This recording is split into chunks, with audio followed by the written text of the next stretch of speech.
punya ilmu yang dikasih paham gitu. Contohnya Salah. Inilah disalahkan orang-orang lagi. yang tukang pelintir Al-Quran. Betul. Semoga Anda dikutuk, Kutukin. lidah Anda menjadi keseleo. Anda memfitnah. Bentar. Dengarkan. Yang Anda Surat maksud- Bang, gantian saya Bang. Abang kan udah baca, ya. Anda bilang dan orang yang berilmu diberi ilmu menjadi paham. Anda bilang begitu? Ya. Salah. Ayat Quran tidak bilang begitu. Ayat Quran tidak pernah bilang bahwa orang-orang yang berilmu mereka diberi paham. Tidak pernah Al-Quran bilang begitu. Yang Al-Quran katakan adalah, dan orang-orang yang berilmu berkata, kami beriman kepada ayat-ayat yang mutasabihat itu. Tidak pernah dikatakan. Bang, dengarkan, saya lagi ngomong. Oke. Al-Quran tidak pernah bilang bahwa orang-orang yang berilmu itu mengerti takwilnya. Al-Quran bilang hanya Allah yang mengerti takwilnya dan orang-orang yang beriman berkata, bukan memahami. Mereka berkata, kami beriman. Anda ini merubah-rubah ayat Al-Quran. Aduh, sungguh nekat Anda merubah-rubah ayat Al-Quran. Abang tadi saya salah. Nah, baik, sudah Anda akui kesalahan pertama. Sekarang yang kedua. Salam damai sejahtera bagi kita semua, berjumpa kembali dengan saya di dalam kasih anugerahnya. Terima kasih bagi teman-teman yang senantiasa setia mendukung dan memberi support dalam perkembangan channel ini. Kiranya saudara dan saya sehat-sehat selalu, amin. Pada kali ini kita akan menyaksikan debat sengit antara Kristen versus Islam. Pada debat tersebut saya melihat pendebat dari agama Islam mempelintir Al-Qur'annya sendiri. Ya, kejang-kejang saudara. Mengapa? Karena saudara kita Islam ini ya tidak tahu Al-Qur'annya sendiri, ya. Karena selama ini mereka meluncurkan pertanyaan yang menyerang iman kekristenan. Pertanyaan-pertanyaan mereka, para apologet Kristen menjawab dan mengcounter apa yang mereka tanyakan. Nah, ketika dibalik dan ditanya kitabnya, yaitu Al-Quran, mereka sendiri tidak paham dan tidak tahu, saudara. Bahkan polemikus dari Islam ini yang mempelintir kitab sucinya sendiri, saudara. Ini sangat kocak. Sangat kocak, saudara. Oleh karenanya saya mengajak kita untuk melihat videonya yang berikut ini. Itu ba'duhu mutasabihat. Sebagian ayat itu muhkamah. Yaitu udah jelas maknanya. Wa ba'duhu mutasabihat, kata Allah gitu di dalam Al-Quran. Baik, saya bantu Anda. Surat itu ada di dalam Ali Imran ayat yang ke-7. Bahwa ayat-ayat yang diturunkan oleh Allah itu hanya ada dua macam. Pertama, ayat-ayat yang muhkamat atau jelas, dan yang kedua adalah ayat-ayat mutasabihat atau samar. Nah, mengenai ayat-ayat yang mutasabihat itu disebutkan hanya Allah lah yang mengerti takwilnya. Betul? Betul. Pertanyaan saya kepada Abang, mengapa Anda sekarang malah beriman kepada kitab-kitab yang sesudah Al-Quran? Yang tidak pernah Al-Quran menyuruh Anda untuk beriman kepada kitab-kitab sesudah Al-Quran. Silakan. Kita sebagai orang Islam diperintahkan untuk beriman dengan Al-Quran, sunnah, yaitu hadis. Tunjukkan ayatnya. Berimanlah kepada sunnah. Mana ayatnya? Sunnah. Jadi berarti Anda ngarang bebas. Sebentar. Ayat mutasyabihat itu penjelasannya ada di dalam hadis. Contohnya Ya ayyuhalladzina amanu kutiba alaikumussyam kama kutiba alal ladzina min qablikum la'allakum tattaqun, gitu kan. Baik, saya jawab. Puasa. Bentar, Bang. Saya jelasin dulu. Diwajibkannya puasa. Nah, kaifiyah puasa, bagaimana tata cara puasa, nah itu dijelaskan di dalam hadis. Makanya kita juga mengimani hadis. Nah, hadis itu juga sumbernya dari Allah, diwahyukan kepada Nabi Muhammad. Kemudian diberitahukan tata caranya kepada sahabat, akhirnya sampai kepada kita. Jadilah yang namanya kitab-kitab hadis itu. Kitab hadis itu asalnya dari mana? Dari Allah juga. Sungguh Anda termasuk orang-orang yang memfitnah. Saya bantah satu persatu. Oke, buktikan. Poin Anda adalah poin Anda yang pertama. Nanti tolong ingatkan ya, ada 3 poin yang akan saya tanggapi. Poin pertama, Anda membuat narasi bahwa ayat-ayat yang mutasabihat itu dijelaskan oleh hadis, betul? Iya. Poin kedua, Anda mengatakan bahwasanya bagaimana tata cara puasa itu diuraikan dalam hadis, betul? Betul. Yang ketiga, Anda mengatakan bahwa hadis itu juga adalah wahyu, betul? Betul. Saya bantah semua. Saya bantah semua dosa atau dusta Anda kepada agama Islam. Saya bantah. Pertama, surat Ali Imran ayat yang ke-7. Bahwa ayat-ayat yang mutasabihat itu tidak ada seorang pun yang mengerti takwilnya. Tapi Anda bilang bahwa ayat-ayat yang mutasabihat dijelaskan oleh orang ke kitab hadis. Betul atau tidak? Betul. Tapi sekarang sebentar Bang. Ya'lamu ta'wilahu illallah, ada terusannya, Bang. Baik, terusannya bunyinya gimana? Terusannya bunyinya gimana? Fil ilmi. Dan orang-orang yang mereka punya ilmu yang dikasih paham gitu. Contohnya, salah. Inilah orang-orang yang tukang pelintir Al-Quran. Semoga Anda dikutuk, lidah Anda menjadi keseleo. Anda memfitnah. Dengarkan. Surat Bang, gantian saya Bang. Abang kan udah baca, ya. Anda bilang dan orang yang berilmu diberi ilmu menjadi paham. Anda bilang begitu? Ya. Salah. Ayat Quran tidak bilang begitu. Ayat Quran tidak pernah bilang bahwa orang-orang yang berilmu mereka diberi paham. Tidak pernah Al-Quran bilang begitu. Yang Al-Quran katakan adalah, dan orang-orang yang berilmu berkata, kami beriman kepada ayat-ayat yang mutasabihat itu. Tidak pernah Bang, dengarkan, saya lagi ngomong. Oke. Al-Quran tidak pernah bilang bahwa orang-orang yang berilmu itu mengerti takwilnya. Al-Quran bilang hanya Allah yang mengerti takwilnya dan orang-orang yang beriman berkata, bukan memahami. Mereka berkata, kami beriman. Anda ini merubah-rubah ayat Al-Quran. Aduh, sungguh nekat Anda merubah-rubah ayat Al-Quran. Abang tadi saya salah. Nah, baik, sudah Anda akui kesalahan pertama. Sekarang yang kedua. Kita mengimani Al-Quran dan hadis juga, Bang. Gitu. Bang, sebentar. Anda sudah mengakui kesalahan Anda yang pertama. Bahwa orang-orang yang berilmu tidak disebutkan mereka mengerti takwilnya. Tapi disebutkan mereka beriman kepada ayat-ayat yang mutasabihat itu. Beriman. Baik. Bukan sebentar, Bang. Sebentar. Anda sudah akui Anda salah. Sekarang kita yang kedua. Anda bilang tadi bahwasanya mengenai saum atau puasa. Ya. Dijelaskan lebih rinci, lebih detail di dalam hadis. Itu pendapat Anda karena Anda sudah didoktrin oleh ulama atau pendapat Al-Quran? Maksudnya gimana, Bang? Anda kan bilang di dalam Al-Quran ada tertulis bahwasanya Anda disuruh untuk puasa. Ya. Bagaimana puasa itu dijelaskan oleh kitab hadis? Betul? Karena sebentar Bang, sebentar. Yang jadi pertanyaan saya begini. Di ayat Quran mana yang menyebutkan bahwa detail tentang puasa itu ada di kitab hadis? Ngarang lagi kan? Ngarang lagi. Bukan ngarang lagi, Bang. Oke, di ayat Quran berapa? Dari apa? Tujuan hadis itu salah satunya. Bukan, Bang, enggak segini-gini. Itu kan pendapat Anda. Anda bisa berpendapat apa saja. Anda mau bilang ada gunung emas, Anda mau bilang apa terserah. Gini, Bang, yang kutanya sama Anda, ada nggak ayat Quran yang bilang bahwa detail tentang puasa, penjelasan tentang yaum, tentang saum, berpuasa ada di kitab hadis? Ayat berapa yang bilang begitu? Fitnah lagi kan? Fitnah, Anda bukan fitnah. Anda ini termasuk orang-orang yang rugi lagi. Anda penebar fitnah. Bang, diulang. Abang kan bilang bahwasanya kitab hadis itu adalah kitab yang menjelaskan bahwa tata cara puasa itu seperti apa, detail-detailnya seperti apa, dijelaskan oleh kitab hadis. Saya bilang, Bang, itu kan pendapat Anda.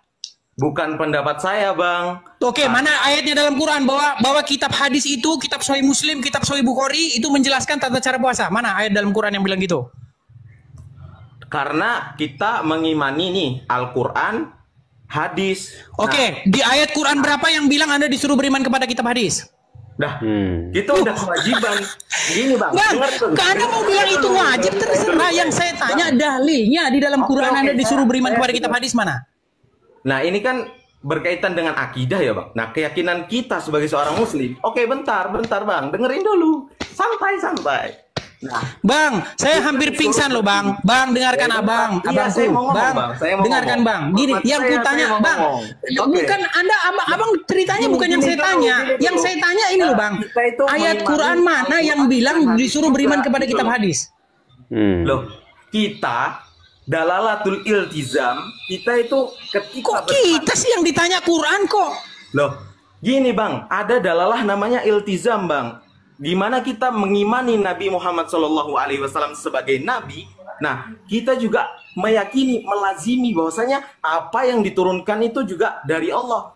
Oke, baik. Sekarang kita ke poin ketiga. Baik, sekarang kita ke poin ketiga. Anda bilang bahwasanya hadis itu berasal dari Muhammad dan itu juga wahyu dari Allah, betul?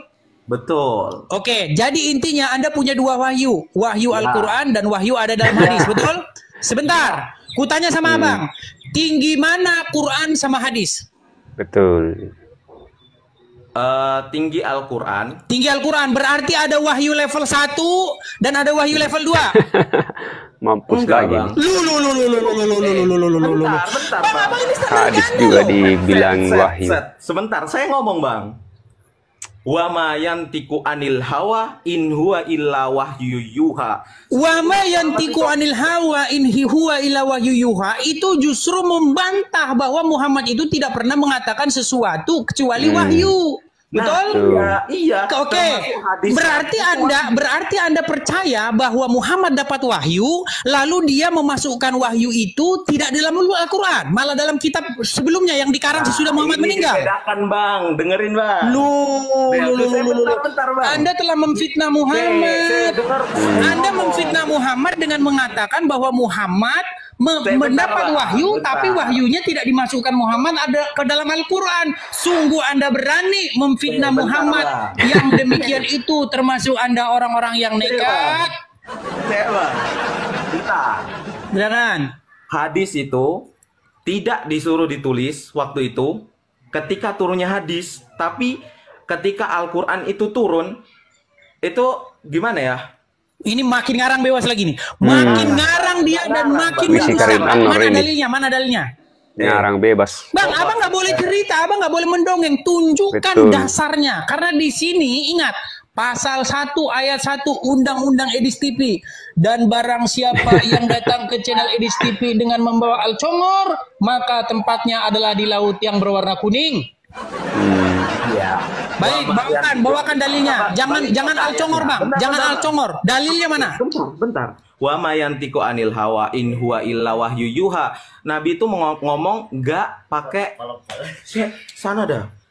Nabi itu ngomong pakai apa? Wahyu. Nah, salah satu perintah Nabi itu jangan tulis hadis dulu ketika turun Al-Qur'an. Dan ada fase di mana dongeng. Ayatnya dasar Abang bercerita itu ada di mana? Kami orang Islam bukan hanya Al-Quran, tapi Al-Quran, Sunnah, Ijma, Qiyas. Mana dalilnya? Dalilnya dalam Quran mana? Dalilnya itu di dalam agama kami itu. Waduh, ini Abang ini termasuk orang-orang yang sudah didoktrin. Bang, dengarkan, Bang. Bang, dengarkan. Abangku, dengarkan, Bang. Anda sebagai Muslim yang seharusnya menjadi rujukan itu adalah Al-Quran, betul? Nah, bukan hanya Al-Quran, Bang. Oke, mana dalilnya, Bang? Mana dalilnya? Sebentar. Mana dalilnya ayat Quran yang bilang, jadikanlah Qiyas sebagai dalil, jadikanlah kitab Sahih Bukhari sebagai dalil, jadikanlah kitab fikih sebagai dalil, jadikanlah kitab karangan ulama si A, si B, si C sebagai dalil. Mana ayatnya dalam Quran? Jadi, Bang. Sungguh Anda ini termasuk orang-orang yang mengeyel berat. Coba. Anda tadi pertanyaan apa? Coba diulang. Pertanyaan saya, Anda tertulis di dalam Al-Quran, wa ma yantiqu anil hawa in huwa illa wahyu yuha. Tidaklah yang diucapkan oleh dia, maksudnya Muhammad itu adalah berdasarkan hawa nafsunya, tetapi berdasarkan apa yang diwahyukan kepadanya. Lalu Anda bilang hadis itu yang ada di kitab Sahih Muslim, Sahih Bukhari adalah ucapan Muhammad dan itu adalah wahyu, betul? Iya. Berarti Anda percaya ketika Muhammad dapat wahyu, dapat wahyu, Anda percaya bahwa Muhammad tidak memasukkan yang diwahyukan Allah itu ke dalam Quran. Anda percaya Muhammad malah hadis, Bang. Bedakan antara sekarang Al-Quran dan hadis. Buset. Oke, hadis itu wahyu bukan?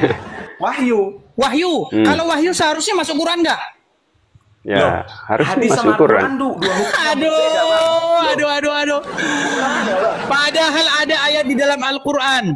Dan jikalau kamu ragu-ragu, maka buatlah ayat yang semisalnya, yaitu semisal Al-Quran. Anda malah mempercayai ada orang yang mampu membuat ayat semisal Al-Quran, yaitu Bukhari dan Muslim. Oke, sekarang saya tanya.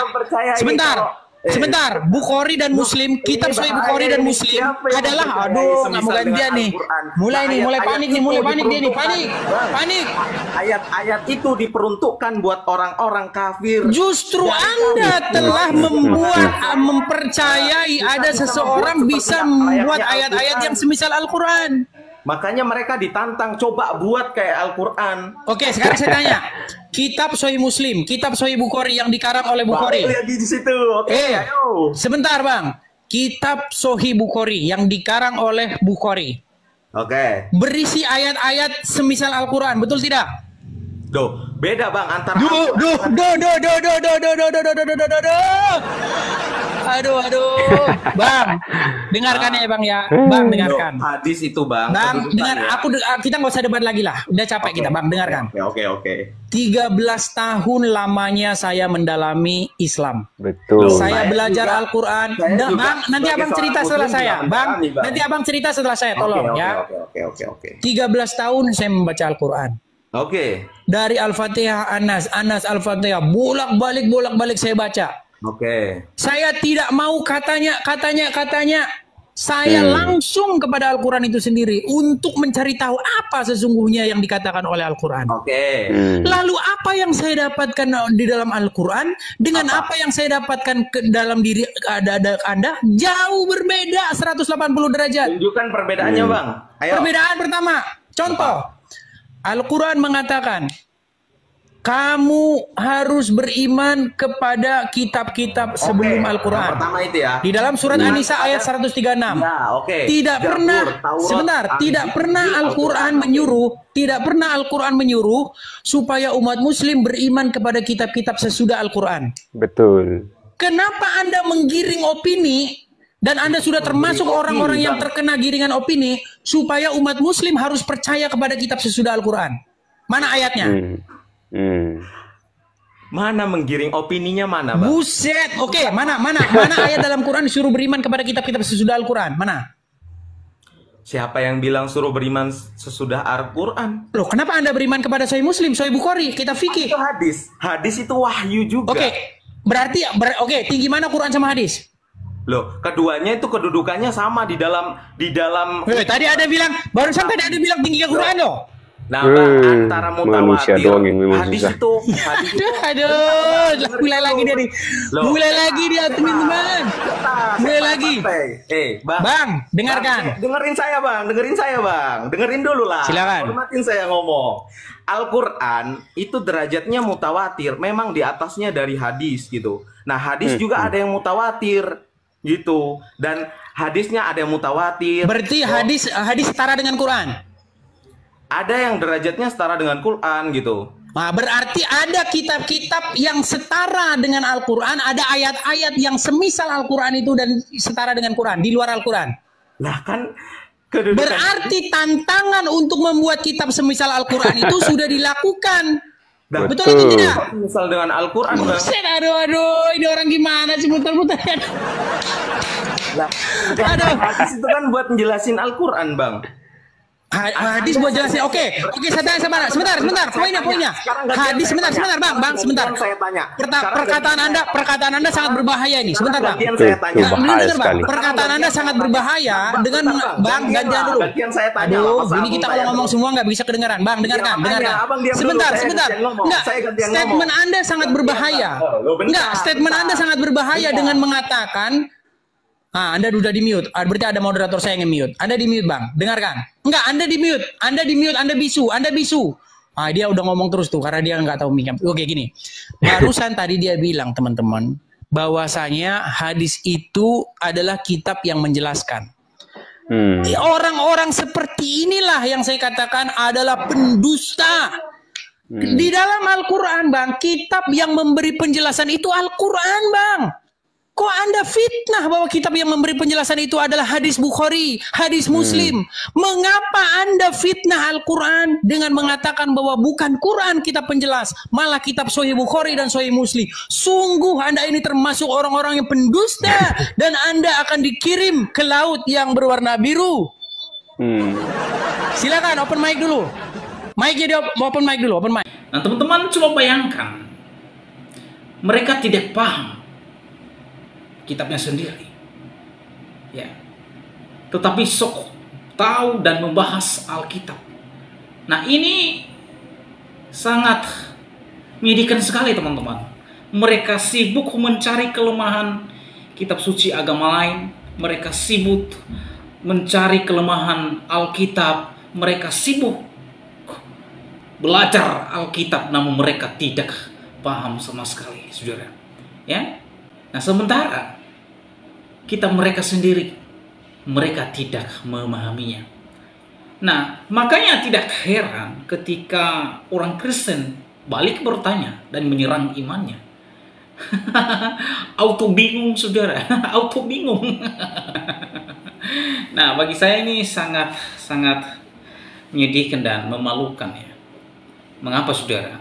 Karena para polemikus Islam ini seringkali mereka sibuk mencari kesalahan Alkitab, ya. Tetapi ketika mereka menuduh Alkitab dan menyerang Alkitab, maka apologet Kristen akan mengcounter, memberikan pertanggungan jawab dan menjawab mereka, meluruskan pikiran-pikiran atau tuduhan mereka terhadap Yesus dan Alkitab, ya.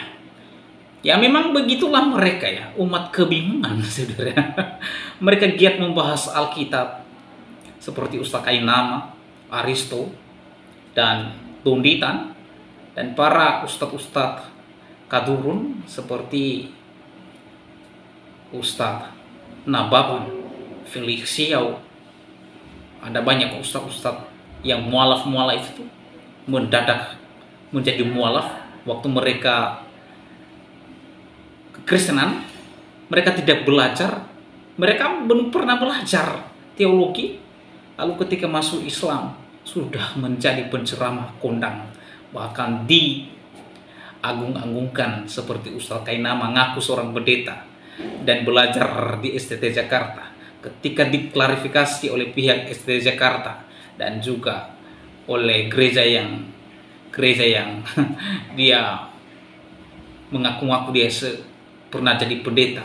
Mana ada ya sudah pernah jadi pendeta, hanya pemain piano toko di dalam gereja dan penyanyi dan pemain musik di dalam gereja, lalu ketika masuk di agama Islam bersaksi menjadi pendeta besar. Ini omong kosong, ini omong kosong. Dan itulah mereka itu, ya, kesaksian para mualaf ini, ya, dijadikan senjata untuk menyerang kekristenan, padahal senjata konyol dan tidak